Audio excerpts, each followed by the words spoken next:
जय माता की। आज से माता के नवरात्रि शुरू होने वाले हैं। हम सभी माता की पूजा आराधना करेंगे और कन्या भोजन भी कराएंगे। हमारे घर में भी बहुत सी कन्याएं हैं। क्या हमने कभी अपने घर की कन्याओं को, बेटियों को ये बताया कि हम नारियों के जीवन की जो 9 अवस्थाएं हैं वही माँ दुर्गा के 9 रूप हैं। हमारे जीवन की 9 अवस्थाओं में माँ हमें अलग अलग रूप में आशीर्वाद देती हैं और शक्ति देती हैं, ताकि हम अपने जीवन के हर पड़ाव पर आने वाले संघर्षों का सामना कर सकें। जब हम जन्म लेते हैं इस धरती पर, तो हमारे माता पिता शैलपुत्री के रूप में हमारा स्वागत करते हैं, सत्कार करते हैं। तब वो हमारे जो बचपन की अवस्था होती है, तब माँ शैलपुत्री हमारी शक्ति बनकर हमारे साथ रहती हैं। फिर जब हम पढ़ते लिखते हैं, विद्या अध्ययन करते हैं, अपने माता पिता से संस्कार सीखते हैं, वो हमारी अवस्था होती है माँ ब्रह्मचारिणी की अवस्था।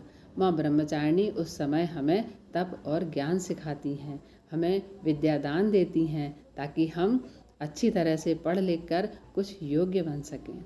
उसके बाद आती है हमारी युवा अवस्था। युवा अवस्था में माता पिता हमें घर गृहस्थी सिखाते हैं, हमें अपने पैरों पर खड़े होने योग्य बनाते हैं। पैरों पर खड़े होने का मतलब सिर्फ यह नहीं होता कि हमें नौकरी करनी है या हमें कोई व्यवसाय करना है। अगर हम अपना जीवन घर गृहस्थी चलाने योग्य बनते हैं, तो हमें उसके लिए भी तो शक्ति चाहिए, हमें उसके लिए भी समझ चाहिए, सामर्थ्य चाहिए। वो हमारे जीवन की चंद्रघंटा की अवस्था होती है। जब उस युवावस्था में हमें माँ चंद्रघंटा शक्ति देती हैं कि हम घर गृहस्थी के संभालने के योग्य बनते हैं।